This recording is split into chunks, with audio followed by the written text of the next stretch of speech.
Assalamualaikum warahmatullahi wabarakatuh. Perkenalkan, nama saya Anissa Fitri dengan NIM 2303114580. Nah, saya merupakan salah satu mahasiswi dari Prodi Sistem Informasi, jurusan Ilmu Komputer, Fakultas Matematika dan Ilmu Pengetahuan Alam, Universitas Riau, angkatan 2023. Nah, video ini merupakan tugas akhir dari ujian akhir semester mata kuliah kewirausahaan dengan dosen pengampu Bapak Nurdiansyah MPD.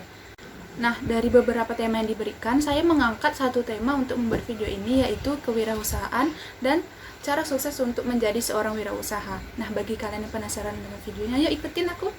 Nah, sebelum kita mengetahui bagaimana sih cara menjadi wirausaha yang sukses itu, kita terlebih dahulu akan membahas apa itu kewirausahaan. Nah, kewirausahaan adalah proses menciptakan, mengelola, dan juga mengembangkan usaha milik kita untuk mencapai tujuan yang ingin kita capai. Nah, wirausaha atau yang lebih dikenal dengan entrepreneur itu adalah individu yang berani mengambil resiko serta berani memberikan inovasi terbaru terhadap bisnisnya itu sendiri. Nah, tujuan dari inovasi ini adalah bagaimana bisnisnya itu dapat diterima oleh khalayak ramai serta tidak membosankan bagi para pengguna. Nah, kita masuk yang selanjutnya, yaitu karakteristik menjadi wirausaha yang sukses. Yang pertama adalah inovatif. Nah, inovatif sendiri berarti menciptakan nilai-nilai baru dari produk yang mereka jualkan serta meningkatkan kreativitas layanan mereka. Nah, sebagai contoh misalnya kita membuka usaha kue kecil-kecilan. Nah, untuk menarik orang membeli kue kita tersebut, kita menggunakan banyak varian nih, misalnya red velvet ataupun matcha. Nah, dengan adanya varian-varian baru tersebut, maka pelanggan-pelanggan lain justru akan tertarik untuk berbelanja di produk kita. Yang kedua yaitu kita harus bersikap proaktif. Nah, proaktif sendiri yaitu kita tidak menunggu peluang itu datang, melainkan kita yang menciptakan peluang itu sendiri. Nah, di sini kita harus memiliki inisiatif dan tidak takut untuk mengambil langkah pertama. Misalnya, di sini saya mengambil contoh, misalnya kita membuka wirausaha yaitu layanan kebersihan rumah. Nah, kita tidak perlu menunggu rumah seseorang itu kotor atau bersih.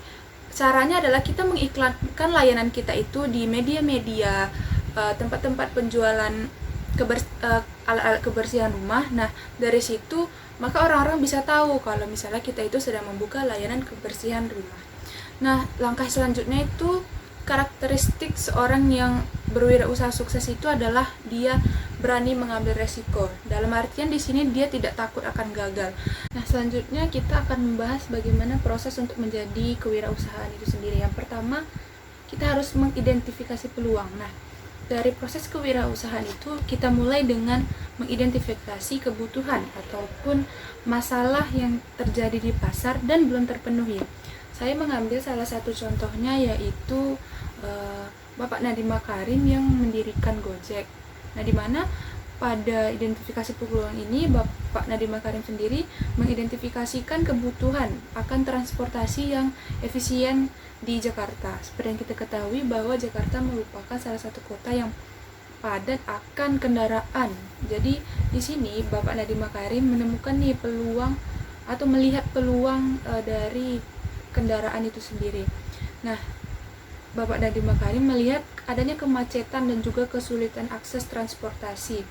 Dan dari melihat peluang itu sendiri, terciptalah solusi yang didapatkan untuk memenuhi kebutuhan ini. Setelah kita mendapatkan peluang, langkah selanjutnya itu kita harus mengembangkan ide yang telah kita dapat. Caranya setelah kita mengembangkan ide ini, kita harus mengembangkannya menjadi konsep bisnis yang lebih konkret sendiri. Misalnya kita ambil contoh yang Bapak Nadiem Makarim mendirikan Gojek tadi. Nah, ide utamanya itu menciptakan aplikasi Gojek yang aplikasi ini terhubung dengan ide seperti GoFood, GoPay, GoSend, dan lain sebagainya. Nah, dari awalnya identifikasi peluang yang diciptakan oleh Bapak Nadiem Makarim itu adalah mendirikan Gojek. Nah, di situ ia baru mengembangkan idenya dengan menambahkan fitur-fitur baru di dalam aplikasi Gojek itu sendiri, seperti GoPay, GoSend, dan juga GoFood gitu. Nah, langkah yang ketiga setelah kita analisis, setelah kita mengidentifikasi peluang, selanjutnya kita mengembangkan ide, langkah selanjutnya adalah kita melakukan proses pelaksanaannya itu sendiri. Nah, pelaksanaannya ini dimulai dengan mengelola sumber daya di sekitar kita yang ada. Nah, ini termasuk juga menyusun rencana bisnis, mendapatkan pendanaan, merekrut orang-orang, dan juga meluncurkan produk kita atau layanan apa yang ingin kita buat. Nah, kita contoh dari Bapak Nadiem Makarim itu sendiri, yang tadi Bapak Nadiem Makarim secara efektif itu kan meluncurkan aplikasi Gojek dan mengimplementasikannya layanan-layanan tambahan itu seperti GoFood, GoPay dan sebagainya. Nah, dengan pelaksanaan yang telah dijalankan oleh Bapak Nadiem Makarim itu sendiri, Gojek tersebut menjadi platform yang sangat berpengaruh di pasar transportasi dan layanan online di Indonesia. Nah, selanjutnya kita akan membahas peranan penting mindset di dalam membangun kewirausahaan itu sendiri. Nah, mindset merupakan salah satu hal yang terpenting ketika kita membangun sebuah usaha, karena dengan adanya mindset, ketika mindset kita terus berkembang, maka usaha kita dapat terus berkembang. Nah, saya berikan di sini contoh seorang wirausaha yang dengan mindset yang berkembang, maka ia percaya bahwa kemampuan dan kecerdasan yang didapatnya itu dapat berkembang melalui kerja keras. Nah, selain kerja keras, tentu kita juga membutuhkan strategi yang cepat, tepat, serta umpan balik dari orang lain. Nah, orang-orang yang memiliki mindset grow ini terbuka terhadap pembelajaran dan tidak takut akan gagal. Saya berikan di sini contohnya, yaitu Bapak Nadiem Makarim, seorang pendiri Gojek. Seorang pendiri Gojek yang Bapak Nadiem Makarim tentunya dihadapkan oleh beberapa tantangan nih di dalam membangun sebuah aplikasi Gojek. Nah, dengan adanya tantangan tersebut, Bapak Nadiem Makarim tidak cepat putus asa, tapi beliau mengembangkan mindsetnya bagaimana usaha yang dikembangkannya ini, meskipun ada tantangannya, tetapi dia harus menemukan solusi yang tepat untuk terus mengembangkan Gojek ini, sehingga Gojek sendiri menjadi salah satu aplikasi yang banyak digandrungi oleh para pengguna media sosial. Selanjutnya yaitu kita akan membahas tentang pentingnya kreativitas dan juga inovasi dalam membangun sebuah usaha. Nah, kreativitas dan inovasi merupakan dua hal yang tidak bisa dipisahkan ketika kita membangun usaha. Kenapa? Karena dengan adanya kreativitas, kita dapat memunculkan inovasi-inovasi baru untuk produk kita agar produk kita lebih menarik bagi para pengguna. Yang pertama yaitu adalah dengan pengembangan produk. Nah, kreativitas itu sangat diperlukan untuk mengembangkan produk baru atau layanan unik untuk memenuhi kebutuhan pelanggan. Contohnya, kita ambil contoh yang tadi yaitu Gojek.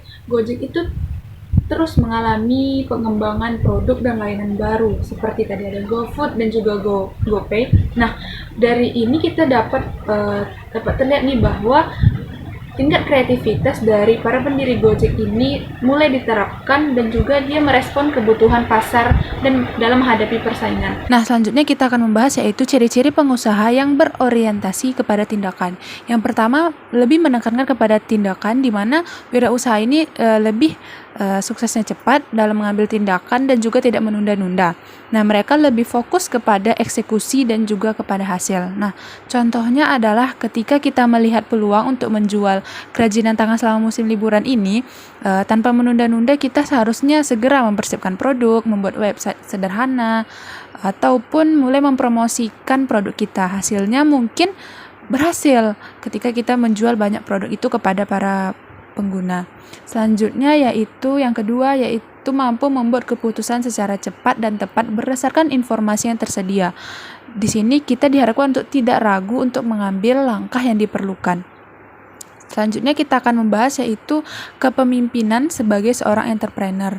Yang pertama itu, sebagai seorang entrepreneur kita harus memiliki jiwa kepemimpinan, di mana jiwa kepemimpinan kita itu sendiri harus memiliki visi yang jelas. Harus memiliki visi yang jelas ini dimaksudkan tentang masa depan bisnis kita dan juga bagaimana kita mampu menginspirasi tim kita yang sedang kita pimpin itu untuk bagaimana mencapai tujuan dari usaha kita tersebut. Nah, contohnya adalah ketika kita mendirikan sebuah perusahaan yang bergerak di bidang pendidikan, kita bisa mengaksesnya dengan platform online. Nah, dengan visi untuk menjangkau jutaan pelajar di seluruh Indonesia misalnya, kita bisa menginspirasi tim kita nih untuk bekerja lebih keras untuk mewujudkan visi dari layanan kita itu sendiri. Serta kita juga bisa mengembangkan platform kita ini dengan user friendly, di mana dengan berkualitas yang tinggi. Dari contoh Bapak Nadiem Makarim pendiri Gojek tadi, kita bisa mengambil contoh yaitu Bapak Nadiem Makarim sendiri memiliki visi yang jelas terhadap Gojek itu bagaimana menjadi platform layanan yang terintegrasi. Dia bisa bisa memimpin timnya dengan efektif untuk mewujudkan visi tersebut. Selain itu, dia juga bisa menginspirasi mereka untuk mencapai tujuan bersama. Selain dari mewujudkan visi yang efektif, kita juga harus mampu berkomunikasi secara efektif. Nah, kemampuan berkomunikasi dengan baik di dalam sebuah tim menjadi salah satu hal yang terpenting di dalam jiwa kepemimpinan kita sebagai seorang kewirausahaan. Nah, dengan kita mampu berkomunikasi dengan tim, pelanggan, dan juga sponsor-sponsor kita lainnya, kita bisa memberikan arahan yang jelas. Nah, sebagai contoh, kita mengambil contoh misalnya ketika kita memimpin sebuah perusahaan desain interior, kita selalu memastikan nih untuk berkomunikasi jelas kepada tim tentang misalnya tujuan proyek kita, terus timeline-nya kapan, dan juga ekspektasi dari pengguna layanan kita itu sendiri. Nah, komunikasi yang efektif ini tentunya membantu kita dalam bekerja lebih efisien dan juga mengurangi adanya kesalahpahaman. Sekian video dari saya, semoga hal-hal yang saya sampaikan bermanfaat bagi kita semua, terutama bagi kita yang ingin memulai wirausaha secara kecil-kecilan dulu. Oke, baiklah, sekian video dari saya akhiri. Assalamualaikum warahmatullahi wabarakatuh. Dadah.